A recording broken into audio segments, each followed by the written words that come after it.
This is EdTech, the education-focused podcast brought to you by the fine folks at AV Nation. Hello, my name is Tim Albert. I'm your host. With us, as always, that gentleman right there is Scott Tyner. He is a technology manager for Bates College, a fine blogger for Rave Pubs, and a wonderful human being. How are you, sir? I'm doing very well. He's also breaking up something. Uh-oh. Yeah, it's already started. No. Yeah, Greg Brown is also here. It's going to be a long show. It's going to be a very long show. Greg Brown is here from UCLA. How are you, sir? I'm fine, and apparently my internet connection is fine too. Well, you know, you're in California. Mosquito in here, Mosquito. but and you know, Scott's in Maine, where they have two squirrels running their internet. So, what's up? I'm sure the mosquito is Tyner's fault. How is the mosquito? Why we were already going off the rails? How is the mosquito Tyner's fault? And this is different from how? Well, it's not. I have to admit that. We don't have mosquitoes here. Generally, don't have mosquitoes here. What? We don't have mosquitoes here. Seriously? Yeah, seriously. You're in California. It's like a tropical city. Yeah, well, it's too dry. Unless you have like a defunct swimming pool, we don't have mosquitoes generally. Wow. Yeah. You learn something new here on EdTech. California doesn't have mosquitoes. Sunny every day except for today. That's why everybody wants to live here. That's why it takes me an hour to get home in the evening. An hour. Poor thing. All 20 minutes or 20 miles of it. Well, that's the traffic. That's the price you pay for living in Southern California. For living in paradise. Yeah, that apparently doesn't have mosquitoes. That really is paradise. I never knew that California didn't have. Is it Southern California or just California in general doesn't have mosquitoes? I mean, you have mosquitoes if you're up like in the woods where there are lakes and stuff like that. Yeah. But down here in the valleys and the basins, it's way too dry. It's the desert. You really, you know, if unless you have some sort of water, you don't. So Well, when I made that trip to the Upper Peninsula of Michigan with an ex-girlfriend a few years, well, she wasn't an ex-girlfriend at the time, a few years ago, and you had all these folks who were born and raised in Michigan and used to fending off mosquitoes. I was the prime target and had a really miserable time. well, you know, Not all of it connected directly to the mosquitoes, but much of it. I will point out that there was an ex-girlfriend part in there. Okay. We're back on track here. AV Nation and all their podcasts are brought to you by Middle Atlantic Product and their new customer-focused website, Middle Atlantic Products, what great systems are built on. And I have a little... We'll talk about AV at some point in here, right? Correction, we do. Correction to make on the commercial. I mentioned over the weekend on our AV Week podcast that their chat feature of their new website probably only goes until 5 p.m. Eastern. It does not. It goes until 8 p.m. Eastern Standard Time. So people on the West Coast, if you want to chat with them, Greg, you could do so until the end of your working day. So that's exciting. All right, let's just get this thing going. Let's kick it off with one of our favorite punching bags, Smart Technologies. Yay! They have a flat panel. Yay! It looks an awful lot like an in-focus Mondo pad. Yay! Okay, guys. Hey, I didn't say that. I'll probably say plenty of things here in a minute, but I didn't say that. No, but it is. It looks Actually, it does. It's the same size, isn't it? Well, Mondo pad. Mondo has in-focus has a few different sizes of Mondo pad, right? And they have different variations. They have just a dumb pad, a dumb display, and then they have the thing that has all the Windows stuff built into it. So, you know, InFocus has a few more different SKUs than Smart does. Scott, we'll kick it off with you because I know kind of what Greg's going to say, and we'll leave the beating up part to the end. This feels desperate to me. Is it kind of a desperate move, or is it, you know, Smart actually being intelligent and developing themselves a little bit further than just the smart boards? I guess I'm missing the part where they've really gone anything beyond what their smart boards have been. I mean, I guess it's a monitor. Yeah. which is the only difference. I think that I don't even know if it's desperate. I sometimes want to know if Smart even knows, what the world thinks of them at this point, or if they're just, Oh, jeez. if they're just moving right along in the same business model they've always had, and don't realize that pretty soon they're going to look back and there's nobody buying their stuff. And again, it's to me, it's just about really looking at what people are using and why they're using it and how they're using it. But again, the last piece I'll say is it's entirely possible that our K-12 schools still use Smart a lot and think they're great. I know my local K-12 schools don't, but maybe out there in the mosquito-less California they do. Well, and Scott makes a good point. The fact that these are just the smart boards put on monitor form, which from my experience with our education, our higher ed, K through 12, you're right. It's a love-hate relationship. They love the fact of what they do, but they hate moving around the actual physical, smart boards. So, which is where MondoPad came in originally, as a solution. Mr. Brown, give me your thoughts on this new smart technology display. Well, I agree with everything you guys have said. I think Scott was right on there. I mean, Smart's kind of the AV equivalent of a buggy whip manufacturer at this point, I think, and they just don't realize it.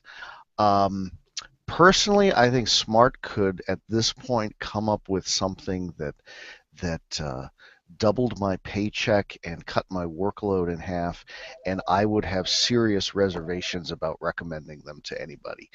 Wow. Yeah, they're probably my least favorite company to deal with. We tried to buy some boards from them, or we were interested in some boards a couple years ago. The only way we could look at one was to gather all the faculty who were interested in using it and drive out to their facility about an hour and a half away. That's where we could go and see one. That obviously didn't happen, and we went with some boards from another manufacturer. And just recently, I had some folks who were looking at interactive projectors, and I knew of the Smart, and called up to see whether we could get a demo. And that was about 2-3 months. Well, it's been a while ago now, and I have not gotten a call back on that one. And meanwhile, that department's buying the brand new Epson Interactive, which they were able to get a demo of, strangely enough. So I think they're a miserable company to deal with, and my last choice for anything. Wow. Tell me how you really feel. Yeah. Greg, if you keep this up, they might call and ask you to be on a commercial for them. Oh, jeez. Yeah. So Tim, add them to that long list of people who won't be sponsoring our program anytime. Oh, it's a really long list.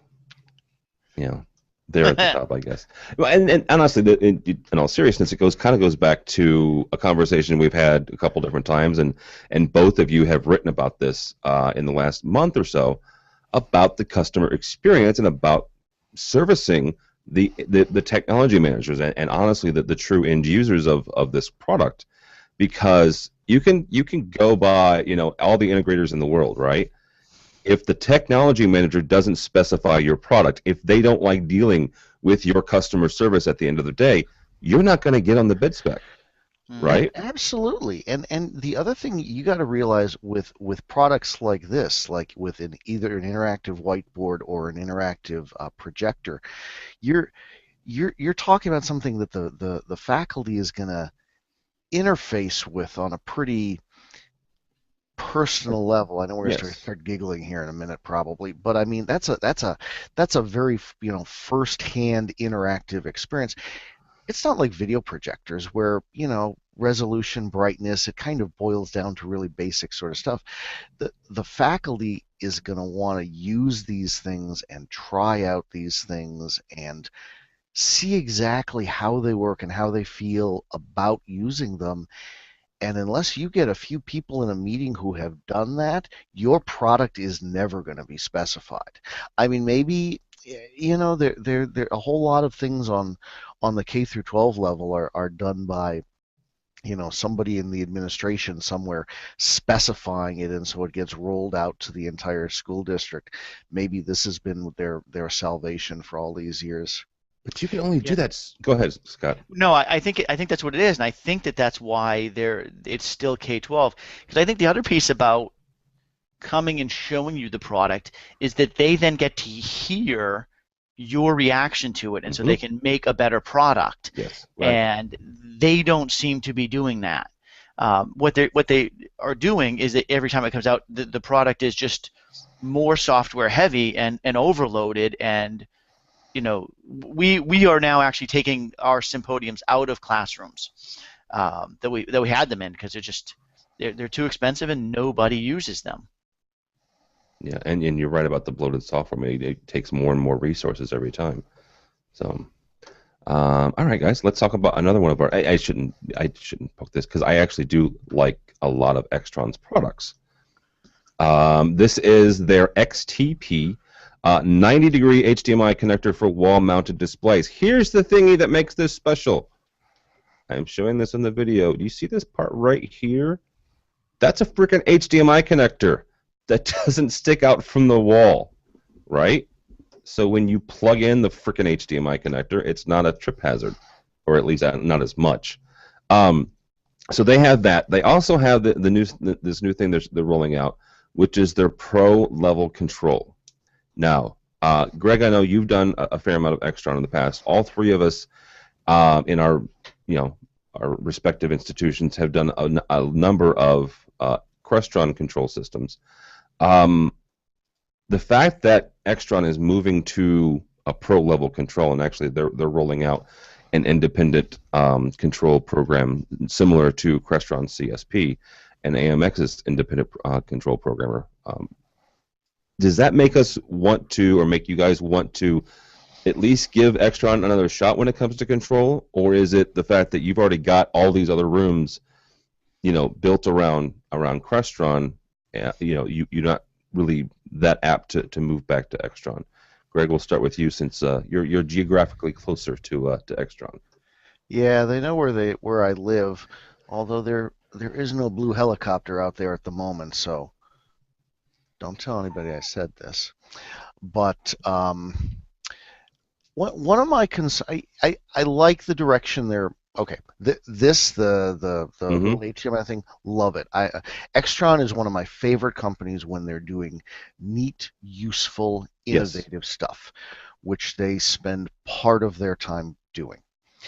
The new touch panels and things, my reservation would be they are largely not backwards compatible with the current TouchLink stuff. So, and I don't know exactly where that dividing line is between what is compatible and what is not compatible, but if it's a case of the new Extron equipment is, over here and the old Extron equipment is over here, why is that not like adding a new control system to me? So I would need to really understand that before I considered it. And we did try some of their earlier panels, their TouchLink panels, and it has just not been a good experience. I mean, in part because I think they are clunky to a certain extent. It's lacking a lot of the polish that I think the new ones are now finally addressing. On top of that, this is a point I made during my Infocom talk there last year. The problem with we have our programmable systems where you need a professional programmer to program, and then we have these configurable. He's doing the finger quotes again. I was told I need to stop that. You have these configurable control systems. The idea being that anybody can configure them. The problem is what usually happens is that anybody ends up configuring them, and we've got a long history here of people doing configurations for our panels that really Shouldn't be doing nowhere near configuring those panels. Thank you very much. So you know, it's a combination of not the first generation being not a great product and us shooting ourselves in the foot repeatedly. But I don't know. I'd have to learn more about the panels. I'm kind of yeah. Kind of there. We'll see. All right, Scott, what say you? You're the one that has the biggest Crestron rollout of the three of us. So, would it make you at least consider them as an alternative? So, starting with follow up on what Greg said. Absolutely love that Crestron device with the HDMI 90 degree. That is some of the Extron puts out some of these coolest little things you can ever imagine. An integrator used to call them the glue of your entire system, right? Anytime you needed something kind of crazy, bam, there's Extron's equipment. And I think of even little things like the little steel cables to attach a dongle to a cable. We use those things all the time. They're fantastic. So I will tell you that after my latest blog, it wasn't out there for probably a couple hours, and Tim, not you, Tim Extron, Tim called me and was talking to me and telling me about some of the new stuff they have. And so I'm absolutely willing and happy to listen. And I think a lot of the things that Greg points out, we could probably point out about any manufacturer. Yeah. That I mean, I know we have a technician that works for me that constantly jokes that we are Crestron's beta testers. And you. Uh-oh. Well, there you go. Completely lost him. All right.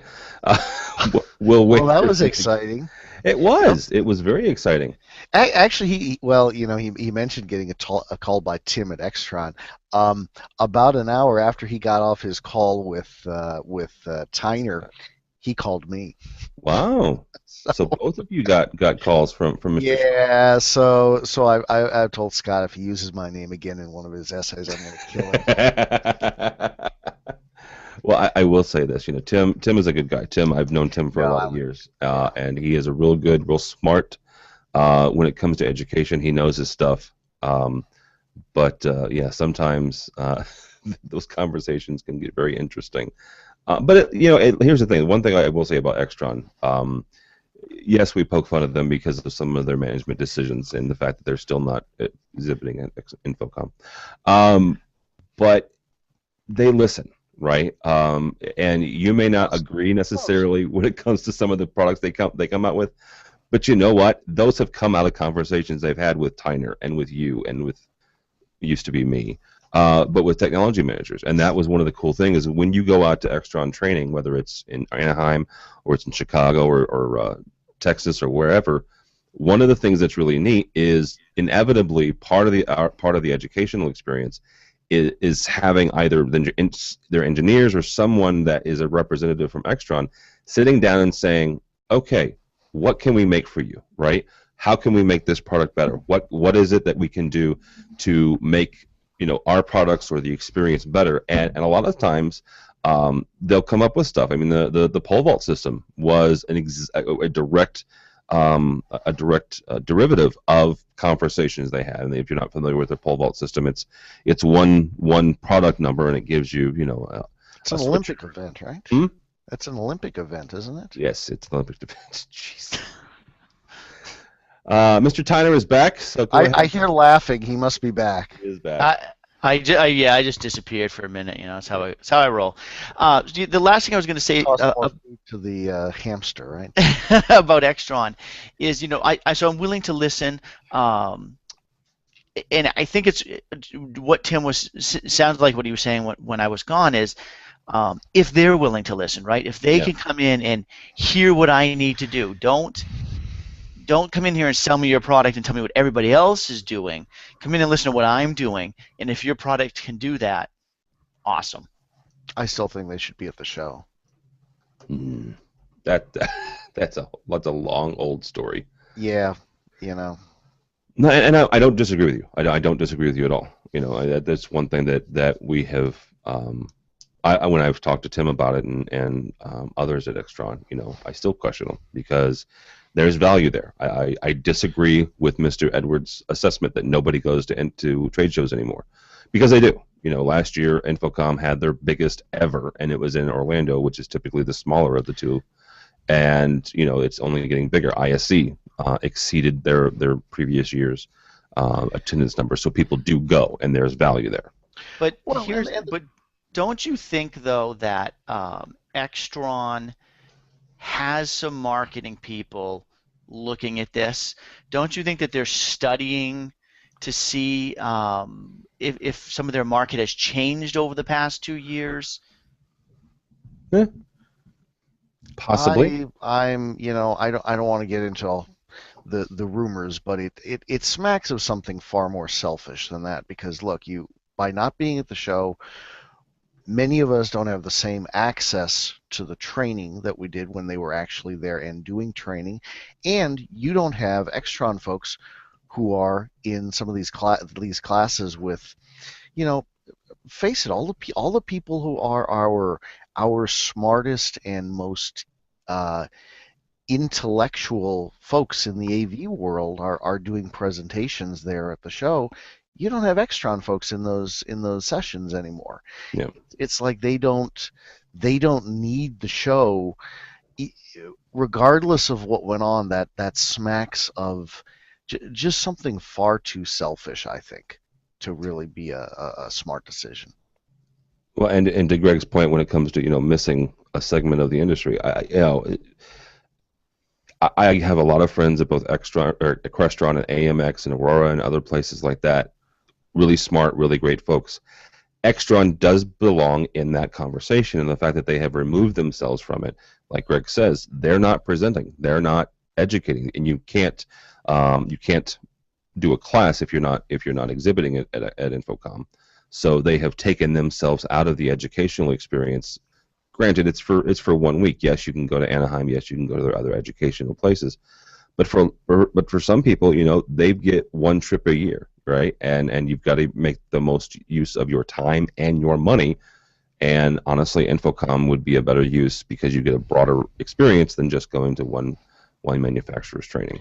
If it was really about the cost and the huge expense of the booth and all that, get a small booth, have 2 or 3 guys, have all the common brochures, maybe a handful of the newest equipment, and just do it small. Have a bunch of guys go out there in a van as opposed to 16 semis or whatever it was.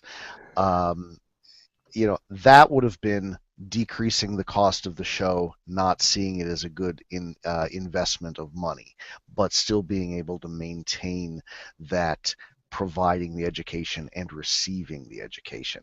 To just dump it all, I think it's just was a incredibly selfish move on their part. All right, let's move on to something else that we have no control over whatsoever. That's the FCC. This show? Well, this show would be one of them, yes. If you are unaware and you work in the education field, please get aware. You're about to lose a segment of your wireless systems.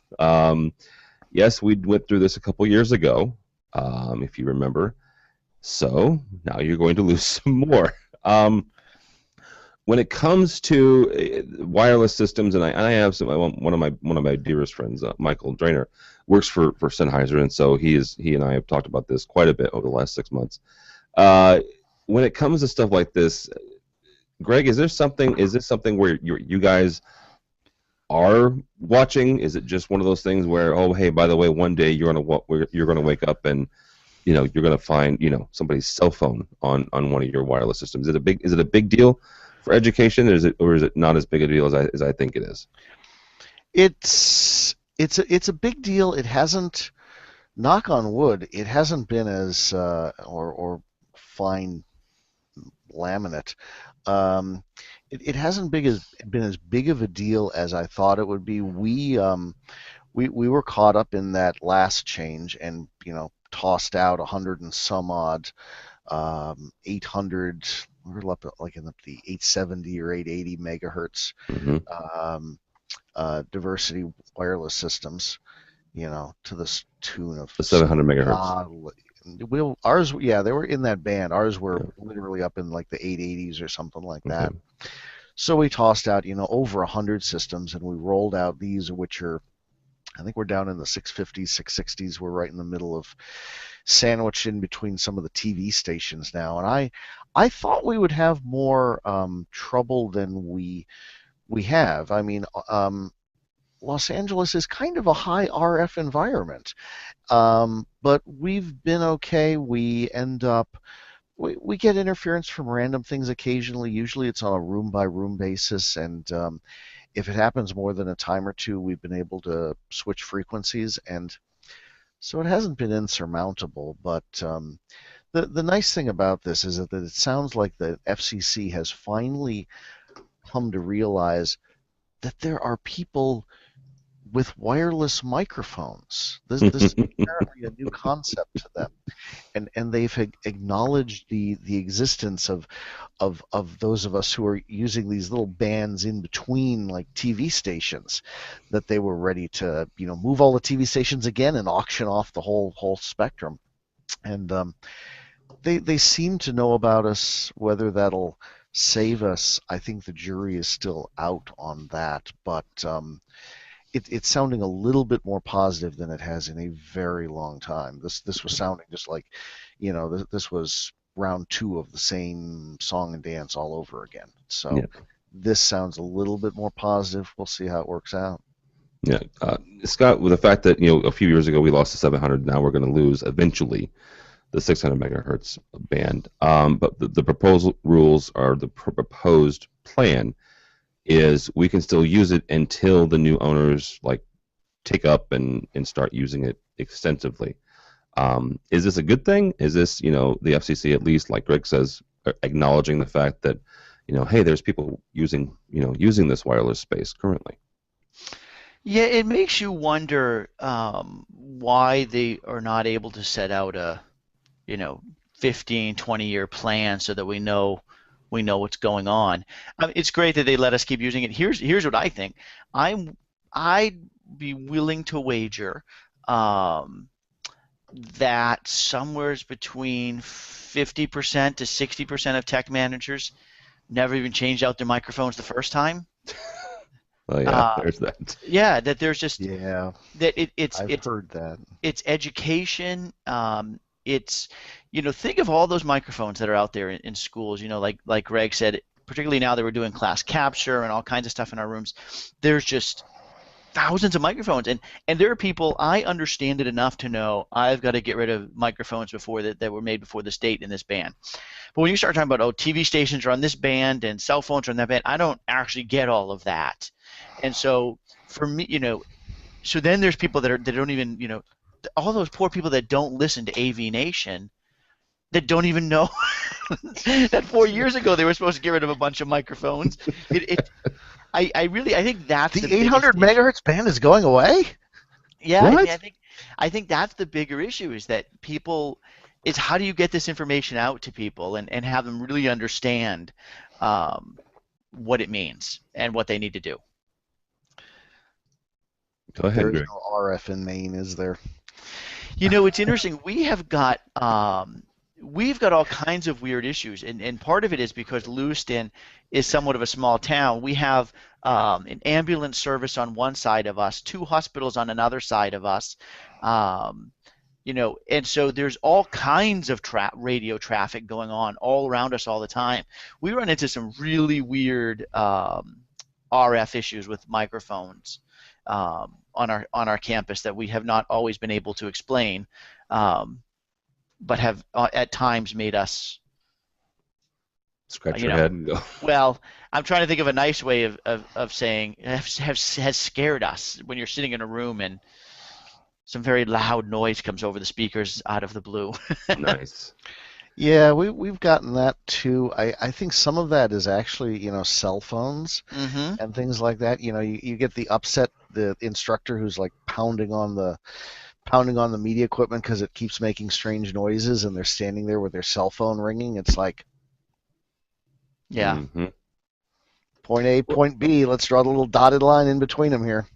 Well, let me ask you guys this, because I have heard interesting, not rumors, I've heard interesting theories Innuendo. on, not innuendo. We love rumors and innuendo. I know.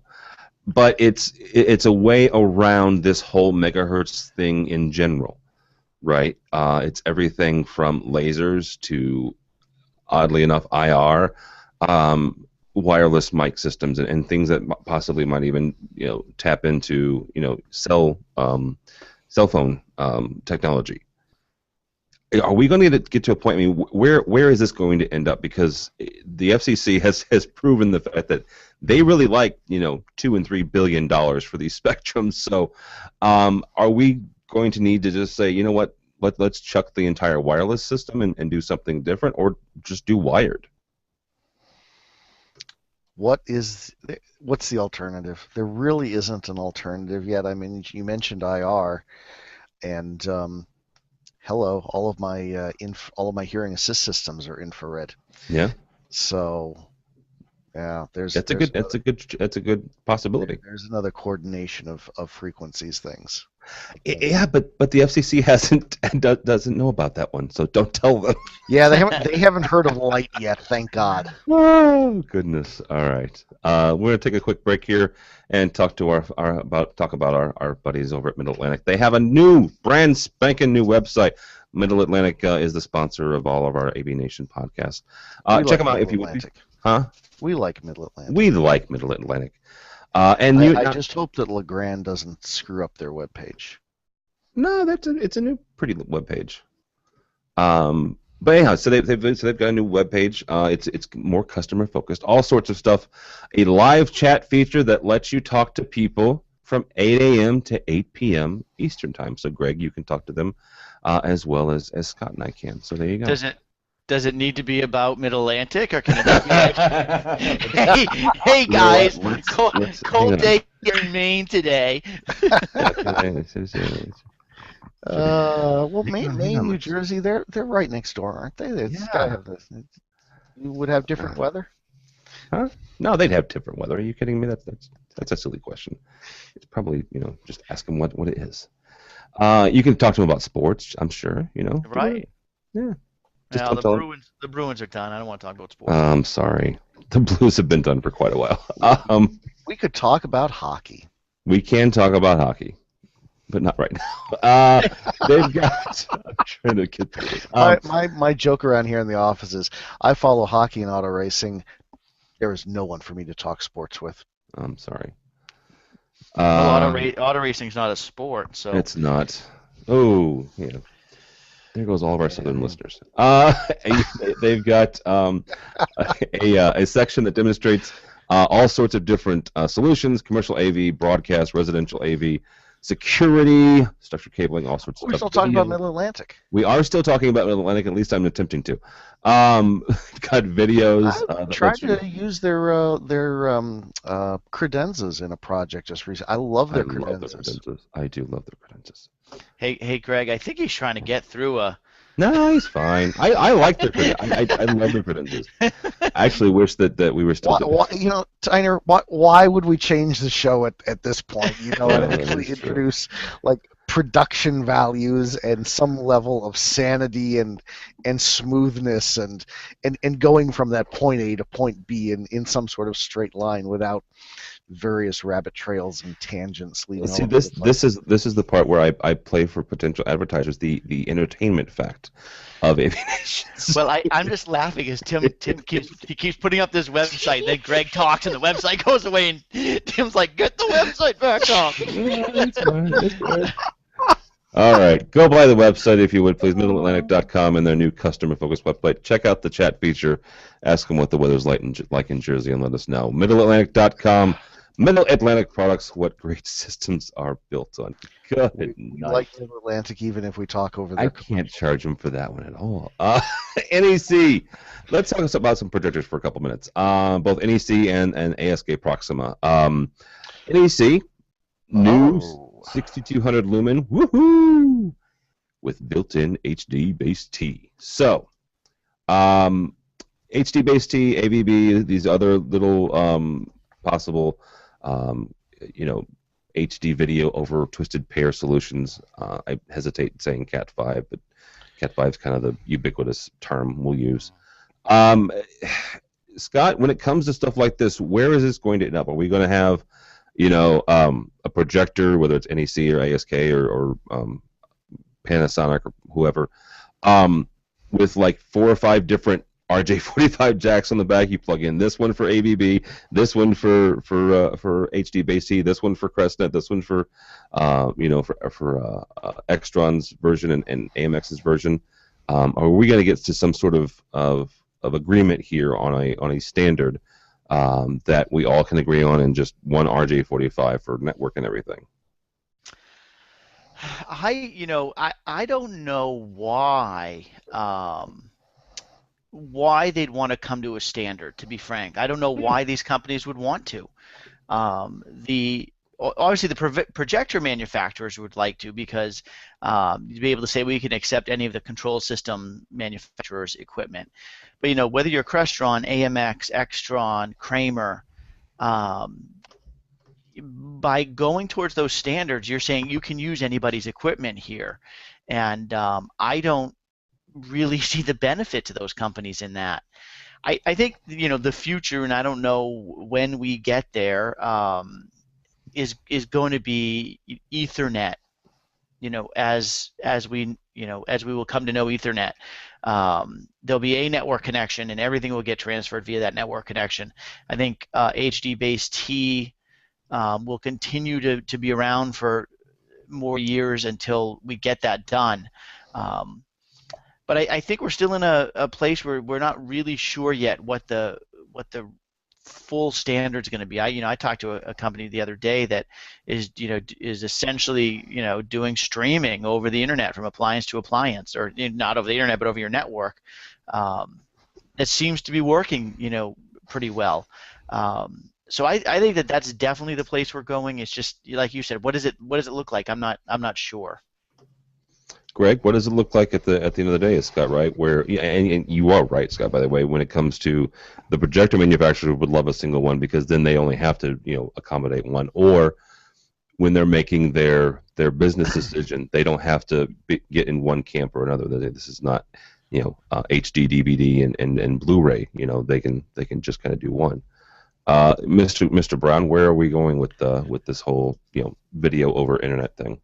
I agree with you, and that Scott is right on this one. We don't really know. What was our late great friend Matt Silverman's line? The great thing about standards is there are so many of them. Yeah. I'm not sure how that all is going to work out. HD-Base-T seems like a nice thing. I'm glad to see people using it. This looks like a good projector. We just put in an order here at the end of the fiscal for $250,000 worth of projectors, largely to replace some dear, much loved NEC GT6000s, some of which are pushing 8 years old, SXGA plus. I believe probably my last 4x3 projectors. And if I'd known about these, I would have liked to have maybe done a comparison, but this, you find out a day or two in advance you need to spend $250,000. You kind of go with stuff so that's what we did. Okay, so that's actually a good way to move into our next one. An old friend of mine and actually of AV Nation, Sam Malik, who used to run Sanyo in the U.S., has a new job at ASK Proxima, and it's not somebody that I've used. Good Lord, it was 10, 12 years ago last time I used an ASK Proxima, and they're revamping. They're doing stuff like that. They have got a couple of really cool, the specs are interesting on them. Stuff like actual HD projectors for $700-800. The one that we'll put a link on it from Commercial Integrator. This one is 3200 lumens, 4001 contrast ratio. But to your point, Mr. Brown, I've not used it, right? So when your budget people come down and say, "Hey, I need you need to spend $250,000 on projectors," you're going to go with something that you know. So how do guys like Sam and people like when BenQ first started getting in the market, and I had never heard of them before, that people were asking me, and I said, same thing, I've never used them. how do people like ASK get into yours and Scott's and other institutions when it comes to getting you to use their product? Well, continuing the theme of the haters gonna hate episode of AV Nation, on that list of equipment you probably couldn't pay me to use, in second spot in behind Smart is probably ASK Proxima. Oh, wow. I had maybe about 20 or 30 of their projectors. They have all since been pulled out of service because they had a 2-year warranty, and literally within 2 or 3 months of the warranty ending, probably 80% of them failed. So and we'd been installing them for like 2 years or something like that. So Yeah. all of a sudden they started dropping like flies, and we could see what was going to happen, and it was ugly. We had to jump in with some little Panasonics and replace stuff, proactively, and had some custom lens or some it had interchangeable lenses, and so we were juggling lenses to get projectors into rooms we were having a hard time fitting a projector back into. It was a really miserable time, and like I said, all but a couple of them died within a few months of their second anniversary. And we talked to somebody at the company at the time. I probably would love to mention their name and toss them under the bus, but I don't remember who it was. Like I said, continuing the theme of the day, but their attitude was largely, hey, sorry, they're out of warranty. Wow. Yeah, 2 or 3 months out of 2 years, and so I like Sam. Glad Sam is there. I hope they've and we actually had a brief conversation about this at one point, and I hope they turn things around, and I would like to hear that they've turned things around. But as for me, not something I'm specking anytime soon. Sorry. Okay. No, and that's fair. I mean, here's the thing: there are certain people that I won't, spec because bad experiences. Mr. Tyner, when it comes to people like BenQ and ASK and new projectors and trying to revamp or re-image a company, how do they get into your establishment if they don't have one, if they don't have a presence already? So, as we've talked about a few times, the first thing they've got to do is make a phone call, and get over here. A very short story about this latest blog post I wrote. Had a few people call. I had one person from a projector company that I'm not going to mention that sent me an email that said, "Hey, heard you're in the market for some projectors. Here's a PDF. Call me if you need something." That was the sales. This was before or after he read your article? Wow. Or After. That was his sales outreach to me. After. But anyway, it's a great point, right? Because what is it? Good question. What does it take to get somebody to switch? So I think I've thought a lot about this. First of all, you have to come here and you have to show me a product that is good. It doesn't have to be fantastic, right? Because really, most of these projectors, in particular, are all the same. I mean, half of them are made by the same companies. Yeah. So I think, lampless is good. I think filterless is good.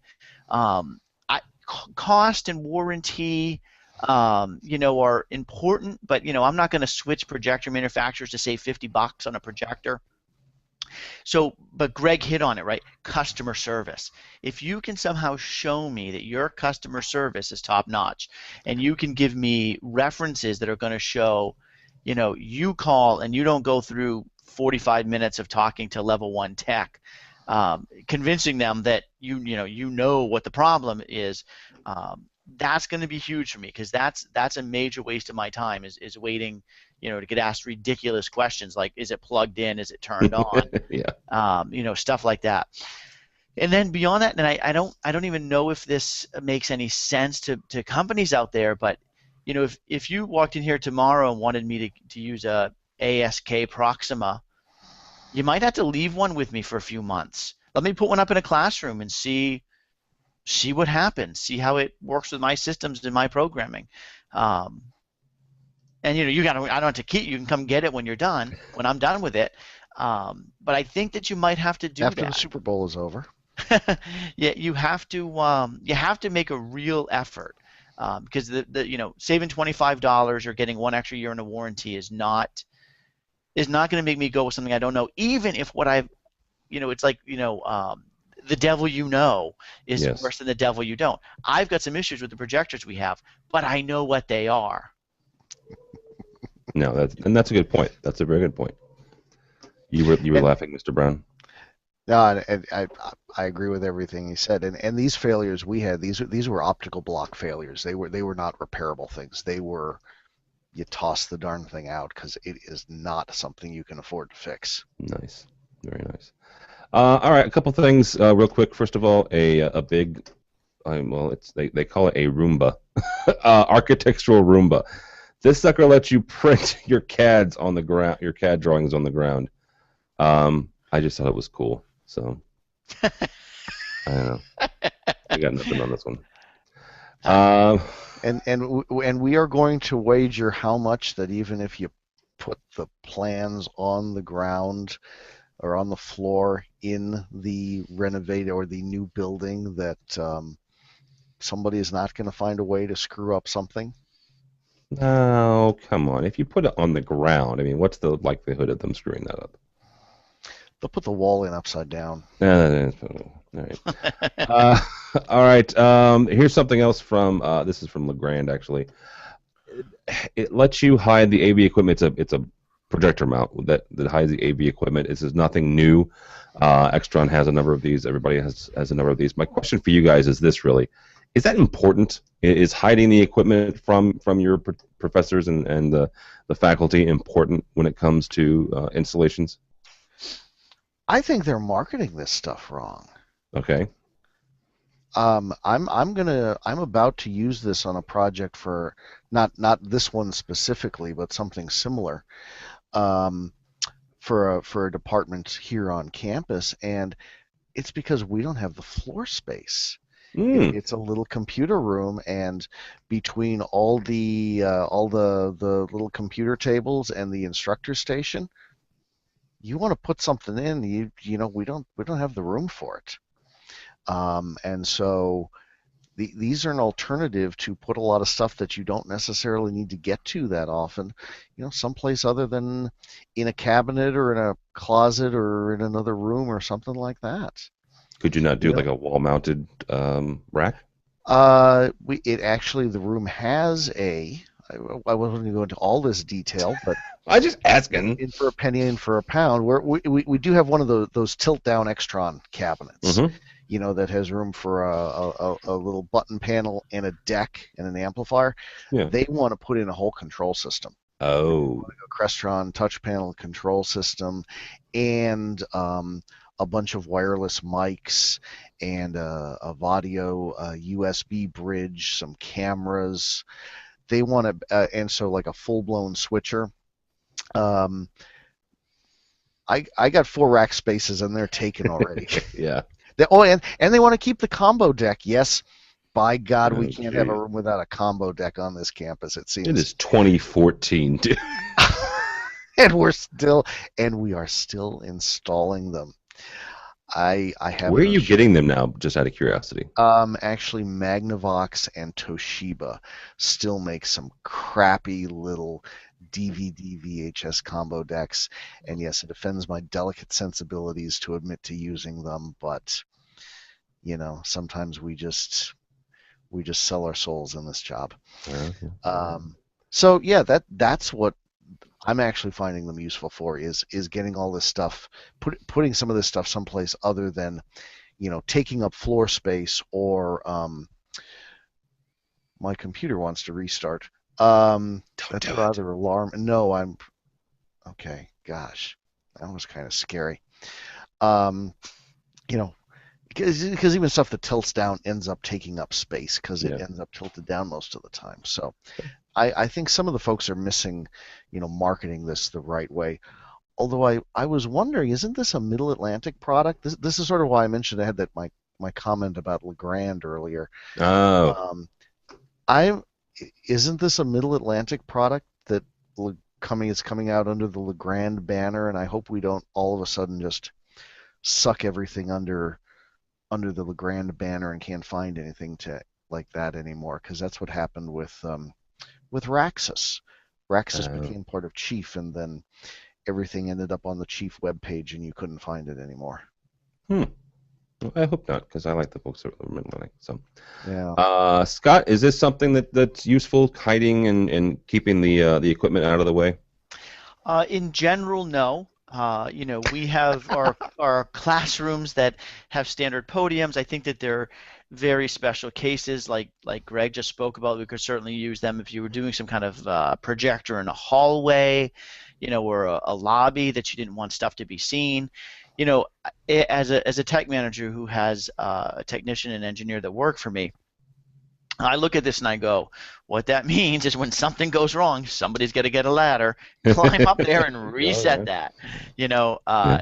There's just that real practical piece of it. But certainly there are times when you look and you say, I could just throw this on the ceiling tile up there. But especially this with the thermostatic controls in there, it's a pretty interesting product. And I would think that it's the kind of thing that you keep in the back of your mind.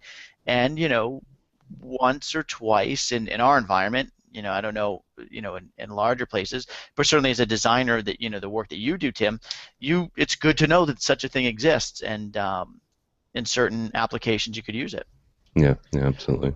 One other difference that we have here that might not affect a lot of the smaller campuses is, to a large extent, our rooms, our general assignment classrooms, they have gone through and stuffed in as many chairs as they can fit. It has been largely about getting as many students into whatever size room possible. And so space is very much a premium in a lot of our spaces.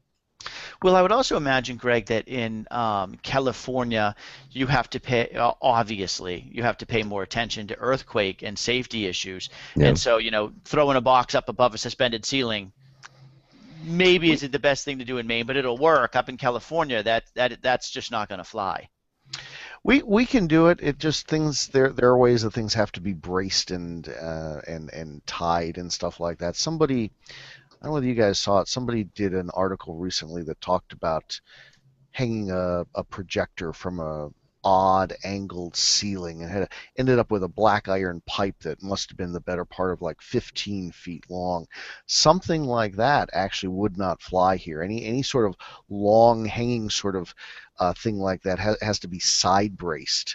So most of our projector pipes are not more than, I don't know what the number is. Our sheet metal folks in facilities know, but anything more than a couple feet hanging down has to have something off, like a unistrut anchor off to the side, because it's the swaying that will also cause stuff to start breaking loose. Oh, wow. But generally, we put tile speakers and can speakers up in the ceiling all the time, and we chain them or wire them down so they don't go anywhere if the grid does. But other than that, we don't have too many issues that affect us on a day-to-day basis. Good deal. All right, guys, wrapping up here. Let's talk about Infocom real quickly. A buddy of ours, Steve Greenblatt and Mark Lovecchia, are putting together an event for technology managers. It's taking place on Tuesday, June 17th, sorry, at Infocom. If you are interested, you can go to controlconcepts.net/Tech Talk. There is a cost for the event, honestly, just to cover the cost of dinner. But it is at 5:30 at Gordon Brewery Restaurant. If you go and let us know that you want to go, there's a VIP code that gives you a discount. So, but if you're interested and you are a tech manager, please go by. Oops, that was my Hootsuite. The Technology Managers Tech Talk. So check that out if you would, please. All right, guys. Anybody else have anything? Anything groovy? Nothing. Nothing groovy, no. Wow, discovered that Panasonic warranty. Bunch of the 5 year Panasonic now has 5-year warranty. Well, this is a promo until I think it was the end of September on yeah. It looked like it was all their like mid and large size projectors. It covered these ones that we just ordered here. That Of big course lot it that does. we You just just bought. spent $250 million on them. Well, yeah, maybe that should include an increased warranty, You but think? this is, and any of you in the great unwashed masses out there can get a 5-year warranty on Panasonic projectors, and I told them I'd mention that if they sent me a flyer on it, which they did. You So remind me of my first Infocom many years ago. I had a conversation with the guys from Boston College, and they were bemoaning the fact that their technology budget got cut from $2.5 million down to $2 million. And I was sitting there being a little tech manager from a community college that was lucky to scrape by with 35,000. So little Mister, pallets of projectors. So. yeah, I've got a lot of friends here. We have the UCs, which we like to think of ourselves as Oh, the you're elite better than college. everybody else, yeah. Well, actually, to talk to some of us, yes. There are some arrogant whats in the UC system, but we have the UCs and then we have the Cal States and then the community college district. I have a whole lot of friends in the Cal State circuit, and wonderful folks. Although a couple of them have told me that they would kill me if it got them my tech budget. So I could see that, yeah. fortunately, our budget system doesn't work that way, so I'm safe. Oh, Well, give it time. If they were to kill you, Greg, then they could take your job and Exactly. would therefore have your budget. They would therefore have your budget. Yeah, this is true. Greg's like, Now oh, wait a geez. second. I'm not sure. Tossing manufacturers under the bus, I'm on board with, but I think we've crossed a line. That's it. Knock off Greg for his budget. Oh. All right, guys. Well, thank you so much for joining us. Scott Tyner, blogger extraordinaire, technology manager extraordinaire, and a fine human being. Thank you, sir. You're welcome. I'm going to change my Twitter profile to that exact description. Okay. Where can people find you and your writings?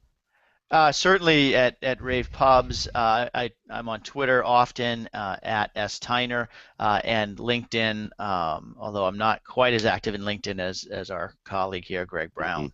I don't think anybody is. Mr. Brown, thank you, sir. Thank you. Twitter and LinkedIn and Infocom All Voices blog. And actually, a lot of the stuff I put on LinkedIn, I'm tweeting at the same time, so it's largely a lot of the same material. Same stuff. Okay. And if people are interested in joining the Technology Managers Group, how do they do that, and when is the meeting? Actually, yeah, the meeting is Wednesday of Infocom. The Technology Managers Council meeting is at 3, and the soiree is at 5. And let me look up that info here.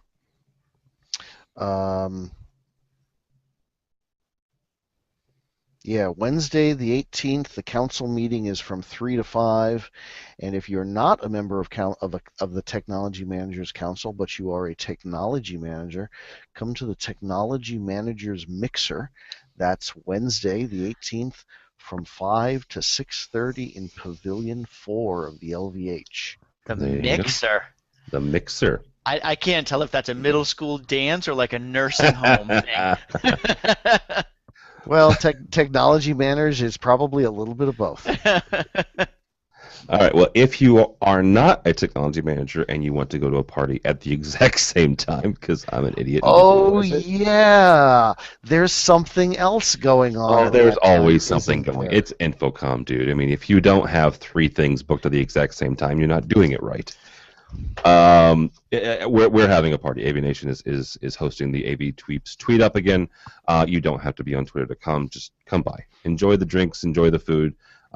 This week we will start promoting and telling you who the sponsors are. They're really great people, but they're making it possible. So yeah, don't bring your wallet. Just bring yourself and your little badge, and we'll have some fun. We've got some giveaways to do so. So that's 4:30 to 6:30. I'll be there for a little while at least before I go to the Technology Managers Council mixer. All right. I'll be in Maine pouting. We'll have to, I don't know, do We'll, something. we'll pack up some stale hotel hors d'oeuvres and send them out to you. Email them to you. Email them. You I can don't know. feed them to Email the you a moose picture. out there. Yeah, tweet me a picture. All right. But yeah, go by the website. There's more information on that. Don't follow me, but avnation.tv. avnation.tv. This program, tons of others. We will be at Infocom in a fancy schmancy booth in 217. N as in Nancy 217. That's the North Hall, which is the same one as Microsoft. We're nowhere near Microsoft, but we're in the same hall as Microsoft. So there you go. So yeah, come by, say hey. We'll be doing interviews and all sorts of stuff. We'll be recording AV Week that week, live from Infocom. So yeah, come by, say hey, or before that, go by the website avnation.tv, avnation.tv. AVNation and AV Week and AV EdTech is all brought to you by Middle Atlantic and their new customer-focused website, Middle Atlantic Products: What Great Systems Are Built On. Thanks so much for listening. Thanks so much for watching. This has been EdTech.